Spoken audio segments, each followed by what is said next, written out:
Bem-vindos de volta ao Direito a Falar. Dr. Paulo, há bocadinho estava a falar de tornar a justiça mais acessível a todos os cidadãos. Eu reparei que uma das vossas bandeiras é precisamente a revisão das taxas de justiça. Isso quando falam em revisão, referem-se exatamente a quê? Um corte das taxas? Eu diria que, enfim, desejavelmente que elas nem sequer existissem, como julgo ser o caso de Espanha, em que, ao que julgo saber, o acesso à justiça é completamente gratuito. Esse seria o sistema ideal, em meu entender. Posso admitir que isso não seja viável e que seja necessário introduzir aqui um elemento de moderação. Uhum. Eu, pessoalmente, aceitá-lo-ia, mas um elemento de moderação, moderado, passa a expressão. Nos termos em que as taxas de justiça estão, neste momento, fixadas, estamos a falar de situações de grande exagero. Eu, por exemplo, para lhe dar um exemplo, se colocar uma ação em tribunal cujo valor seja superior a 30 mil euros, e não é difícil, paga imediatamente 615 ou 612 euros. 612 euros de taxa de justiça. Uhum.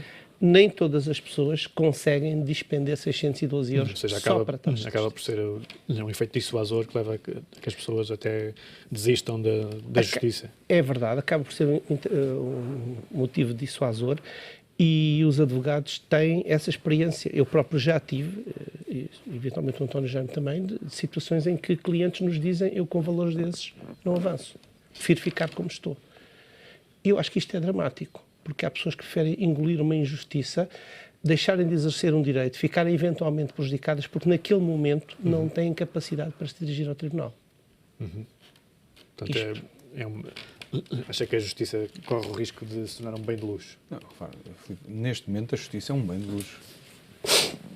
Se no sistema de acesso ao direito é exatamente ao contrário, alguém que pretende fazer valer um seu direito e interesse legítimo e não tenha meios para suportar a demanda, tem que estar numa situação de quase indigência, o cidadão dito mediamente remediado, hoje, para aceder ao tribunal, tem que pagar balúrdios. E repare, não só as quantias são, como o Paulo estava a referir no exemplo que bem deu, elevadíssimas, como ainda por cima o Estado cobra-as à cabeça.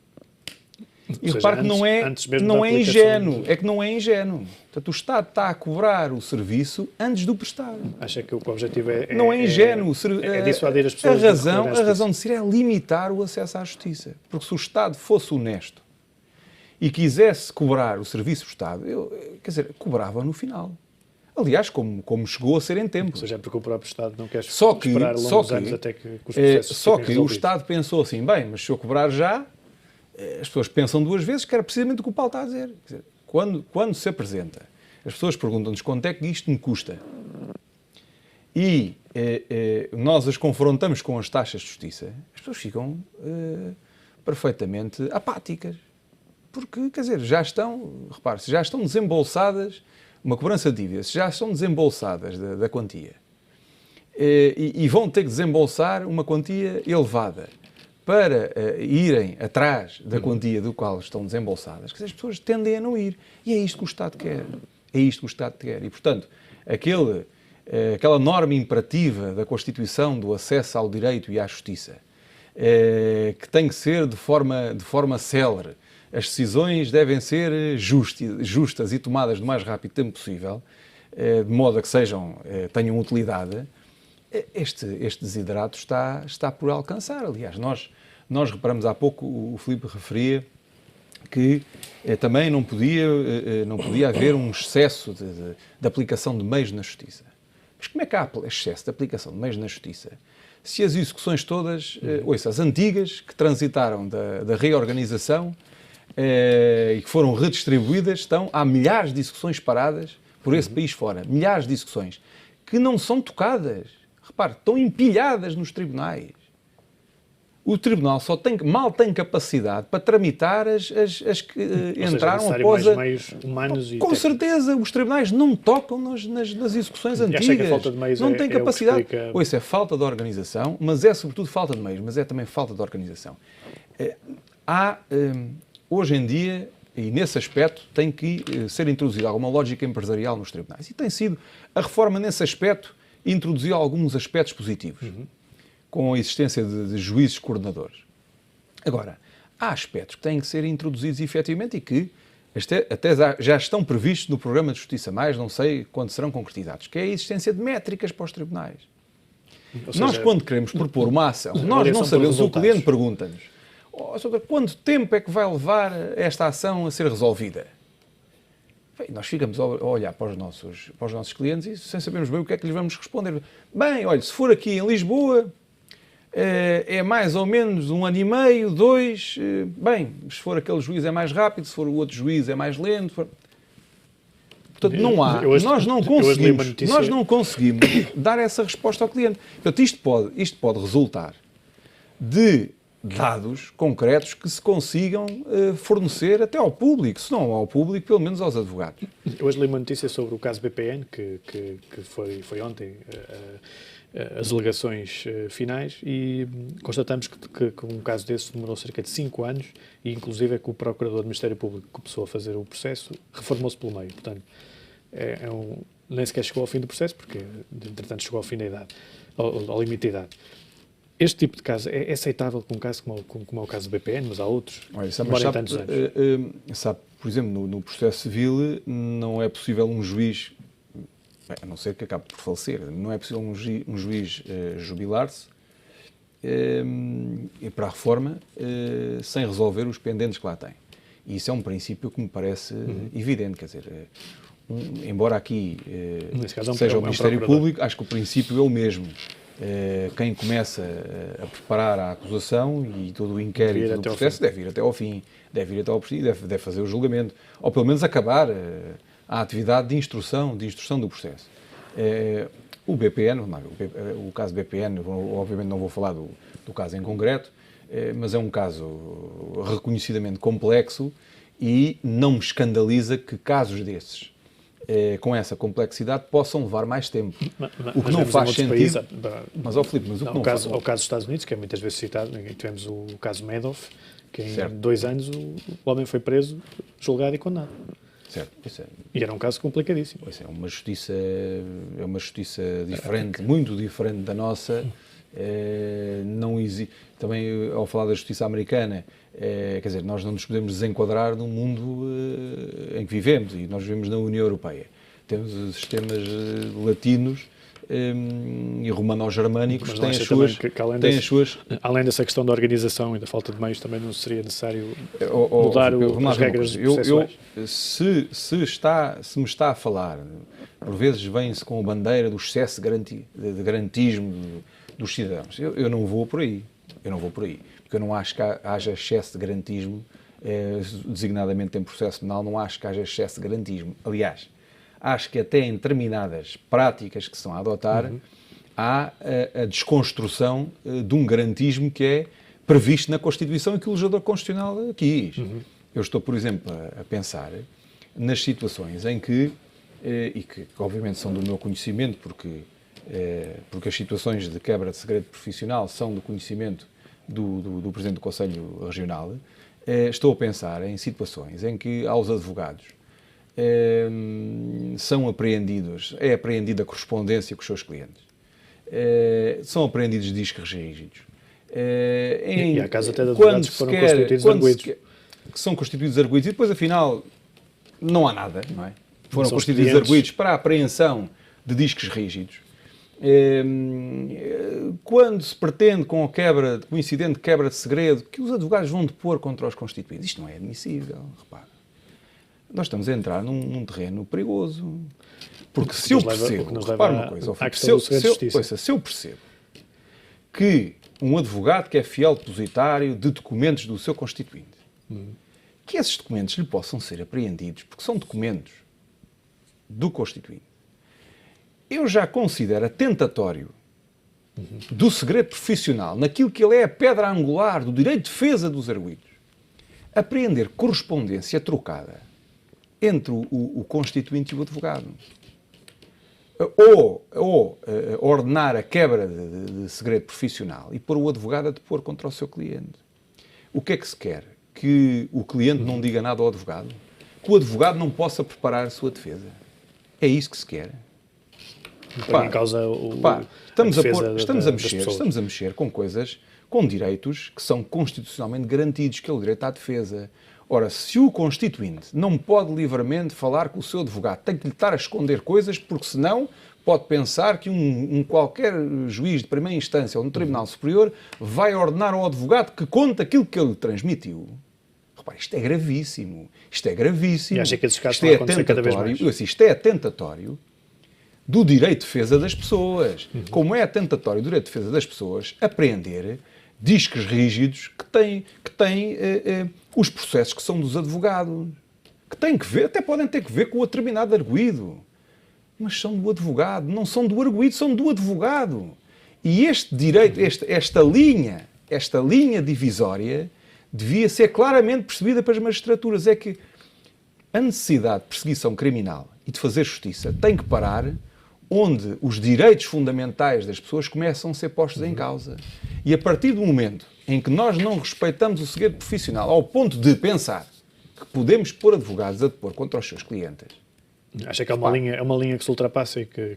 Pois isto é indescritível. Mas há de facto uma tendência alguma, para esses casos acontecerem cada vez mais? Alguma. Eu estou bastante preocupado. Aliás, preocupado ao ponto de achar que as regras de disciplina ou segredo profissional devem ser alteradas para tornar estas situações impraticáveis. A correspondência entre um advogado e o seu cliente deve ser inviolável, independentemente de... Deve ser inviolável. O disco rígido, onde está a informação mas aí nos casos em que um cliente troca com o seu advogado, não pode ser tocada. Não pode ser tocada. Mas se existirem indícios sólidos de que aquele advogado é cúmplice da atividade criminosa. Mas é que isso, repare, ser cúmplice é que é indiciariamente cúmplice. O facto de um advogado ter correspondência do seu constituinte torna-o cúmplice. Não. Se for mesmo cúmplice. Não. Se tiver algum... Não. Uma coisa é nós termos indícios sérios da prática, da existência de prática da atividade criminosa por parte de um advogado. Agora, não é isso que normalmente se passa. O que normalmente se passa é que o advogado tem consigo elementos que incriminam o seu constituinte e, portanto, é alvo de apreensões. É uma forma fácil. Isso é que não pode ser. Pôr em causa a defesa das pessoas, no fundo. Porque nós estamos a pensar que é só com um ou outro arguido, mas, quer dizer, todos nós potencialmente estamos sujeitos a isto, não é? E há uma linha que o Estado de Direito Democrático tem que pensar que não pode ultrapassar. É evidente que as pessoas querem ver ser feita justiça. Mas querem que a justiça funcione, mas não a qualquer preço, a ponto de pensarmos que podemos devassar completamente o direito de defesa de um arguido. Concordo. Eu concordo. Aliás, se me permite, eu gostaria de voltar ainda um bocadinho atrás. Há bocado referiu intuitivamente a possibilidade de se alterarem as regras e, de facto, caiu naquilo que eu comecei por dizer. Nós estamos muito viciados a pensar que tudo isto se muda com alterações de lei, quando não é o caso. Eu vou-lhe dar um exemplo. O Estado, com esta reforma judiciária que implementou agora, criou, por exemplo, a comarca de Lisboa Norte. Correspondia a Loures, Vila Franca, por aí acima, toda a zona norte de Lisboa, e fez confluir todos os processos numa única comarca. Os processos neste momento são todos tramitados eletronicamente. O que eu lhe vou dizer passou-se comigo. Num juízo de execução da comarca de Lisboa Norte, eu fui consultar um processo que está desmaterializado, portanto só consta de computador, e ao qual eu acedo no meu escritório em milésimos de segundo. Eu, em milésimos de segundo, mando para lá uma peça. Eu procedo a consultar porque o processo não andava e até levei os meus clientes que já estavam preocupados com aquilo. Isto passou-se no início de 2016. A senhora funcionária disse-me: Sr. Doutor, nós estamos ainda a trabalhar em processos de 2014. Estamos a falar de processos desmaterializados. Portanto, é muito fácil exigir-se aos advogados investimentos em sítios, que mandem as peças por sítios, consultem por sítios. Se depois, quando se chega ao tribunal, a estrutura não está montada para que os processos possam ser rapidamente tramitados. Mas esses são os processos desmaterializados, imagina-os de papel. Exatamente, portanto, lá está. Como a desmaterialização funciona, mas para tudo à porta do tribunal, porque os meios não estão montados. Relativamente àquela questão que depois colocou o António Jaime, e relativamente aqui à violação dos direitos, liberdades e garantias, é preciso que se note uma coisa: os magistrados também são cidadãos. E, por vezes, é fácil criarem-se culturas do outro relativamente a nós, porque é sempre ao outro que se fazem as buscas. Qualquer um de nós está sujeito a, pelas voltas da vida, E não significa que necessariamente seja mau ou que tenha praticado crimes que um dia a justiça lhe bata à porta. Porque pode pensar legitimamente que aquela pessoa está implicada em determinada situação. E essa pessoa também pode ser magistrada. E, portanto, nós temos que pensar, quando ordenamos determinadas buscas e tomamos determinadas atitudes, que um dia aquilo pode voltar-se contra nós ou contra alguém da nossa família. E então aí nós vemos na pele o que é que custa aquilo que o António Jaime Martins disse. Qual é que é o relevo de um cliente poder estar à vontade para falar com o seu advogado e de explicar aquilo que tem a explicar-lhe? No dia em que o cliente não estiver à vontade para dizer ao advogado aquilo que tem para lhe dizer, para o advogado poder defender, eu lhe garanto que estamos todos muito mal. E, paulatinamente, parece que estamos a caminhar para uma situação destas. As situações que o António Jaime Martins referiu e que ele acompanha, e o Conselho Regional de Lisboa, porque sempre que existe uma busca ao escritório de advogados, tem que haver acompanhamento de advogado, que ele acompanha e que conhecem logo, são extremamente graves e colocam em causa direitos dos cidadãos. Não é direitos dos criminosos. Atenção, porque os criminosos só o são quando o tribunal os considera como tal, com sentença transitada em julgado. E, portanto, isto é muito importante que as pessoas tenham em consideração. O que está a passar-se agora com outros pode amanhã passar-se connosco ou com gente da nossa família. Há outro tema que pronto, está sempre na ordem do dia, que é precisamente o da violação do segredo de justiça. É também uma preocupação da vossa candidatura? O problema com o segredo de justiça é a mediatização da justiça. Neste momento, o segredo de justiça protege a investigação, não protege o arguido. Aliás, desprotege-o completamente porque permite encapotar a atividade da investigatória, revelando factos que estão a ser investigados, alguns, não todos, os quais são muitas vezes desconhecidos da defesa e que é confrontados com eles na praça pública e que não tem forma de se defender. Depois os advogados acabam por me pedir autorização para falar e para defender os constituídos, e eu o autorizo, porque obviamente senão estaria a pactuar com uma situação claramente de desigualdade e de atentado à honra das pessoas. E portanto, eu neste momento... Tem havido muitos casos desses em que os advogados pedem autorização para divulgar? Muitas vezes mesmo.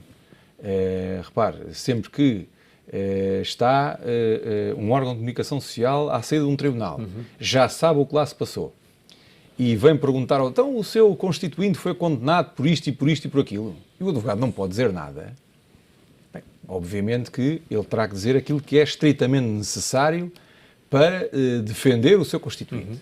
E portanto também não pode, enfim, ele próprio e por impulso seu vir discutir para a praça pública aquilo que está a passar no processo. Agora, eu permito aos colegas, obviamente, que me solicitam previamente essas autorizações, possibilitar aos colegas que, de alguma forma, reponham o equilíbrio das coisas e que possam dar alguma explicação objetivamente necessária para defender a honra do constituinte.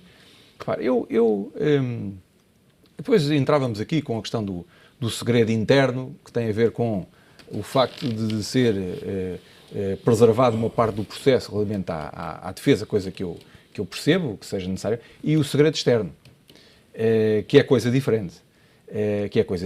E nessa parte do segredo externo é que está, por simplesmente, o busilis da questão. É a situação de não haver esse segredo externo. E esse segredo externo, e repare, no momento em que, muitas das vezes o que existe, por exemplo, na fase de inquérito, a existência de segredo interno e o desvirtuar do segredo externo faz com que só uma versão dos factos seja conhecida na comunicação social, que é a versão da acusação, que é a versão do Ministério Público. A maior parte das fugas vem do lado... Quais são os factos? Eu não estou a dizer que há fugas. O que é que acontece? O que é conhecido da pessoa é, tendencialmente, aquilo que ele pode vir a ser acusado. Muitas vezes nem sequer está acusado. O que é conhecido da pessoa é os factos que estão a ser investigados. Nem sequer há uma acusação ainda, muitas vezes. Mas são os factos que estão a ser investigados, que apontam para a culpabilização de determinado cidadão. Sim. Repare, a divulgação disto, sem que haja uma decisão transitada em julgado, a divulgação disto cria na opinião pública a convicção de que aquele cidadão é culpado. Sem que haja a mínima possibilidade dele se defender. Porque ele apresenta Mas os não seus acha- meios de defesa no tribunal, E assim não é na sendo- praça pública. Assim sendo, não era preferível acabar com o sigilo? Ah, é? Pois é. De vez? Pois é. Com o segredo... Não, ouça. Pois é. Com o segredo de justiça. Mas não tenha qualquer dúvida, é essa a minha opinião. É que o segredo de justiça, neste momento, não serve a presunção de inocência. Mas ainda assim há uma realidade relativamente à qual eu gostaria de chamar a atenção, que são os comunicados da Procuradoria-Geral da República.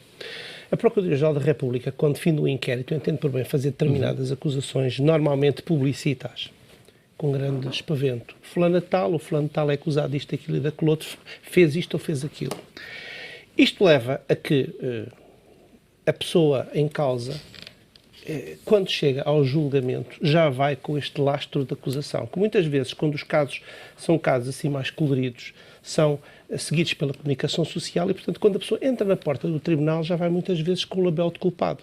Eu próprio já tive uma situação em que, enfim, em que uma cliente minha foi perseguida à porta do tribunal pelas câmaras porque a comunicação social, com base nos tais ditos comunicados, lhe imputava determinada situação. E, portanto, isto é uma coisa que as pessoas não imaginam o que é. Ainda assim, há países onde é pior. Há países que fazem o chamado purple wall. Eu admito que sim, mas com o mal dos outros podemos nós bem. A questão é esta, é que muitas vezes, quando estas acusações dão em nada, e nós advogados sabemos que não poucas vezes isso acontece, nós não temos idêntica publicidade à Procuradoria a dizer que se enganou. Exatamente. Isso é que é triste. E há um problema, que é desacreditar a justiça. Porque as pessoas pensavam que, afinal, ia haver uma condenação e afinal, a justiça não atingiu o seu fim, que era a condenação. Muito bem, nosso tempo está mesmo a terminar. Ambos, muito obrigado por terem vindo ao Direito a falar. E nós voltamos na próxima semana com novos temas e com novos convidados.